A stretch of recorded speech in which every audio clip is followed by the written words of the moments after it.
pognes des planchers qui ont l'air de ça, ils ont grisonné, ainsi tu vois que si ton vernis là, il s'est écaillé comme ça sur le bord, là, pourquoi ton bois il s'en vient gris puis le vernis est écaillé, là?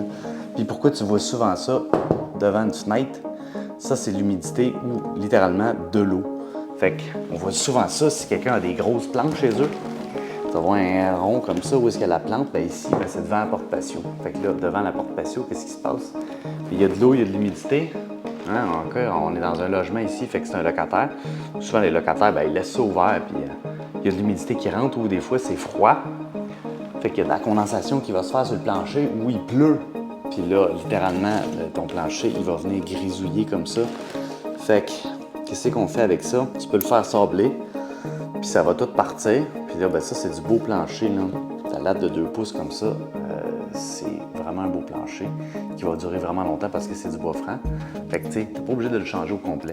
Tu peux juste sabler, vernir, puis tu vas avoir un plancher qui va avoir la flamme en neuf. Mais si tu veux éviter d'avoir ton vernis qui écaille comme ça, puis ton bois qui devient gris, ben, essaye d'éviter d'avoir de l'air froid pour que ça fasse de la condensation, ou d'essayer d'éviter d'avoir une fenêtre ouverte puis que la pluie rentre. Puis ça, c'est le best. Fait que ferme ta fenêtre. Ben non, si tu ouvres, ben laisse une mini craque. Ou prévois que ton plancher risque de devenir gris. Même celle-là ici, là.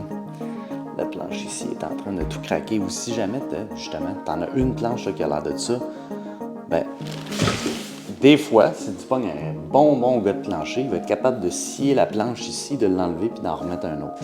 Ça, c'est des petites planches 2 pouces, c'est plus difficile. Là. Quand ta planche est 3 pouces et demi et plus, c'est plus facile. Quelqu'un qui avait beaucoup de logements qui m'a toujours dit des planchers de bois.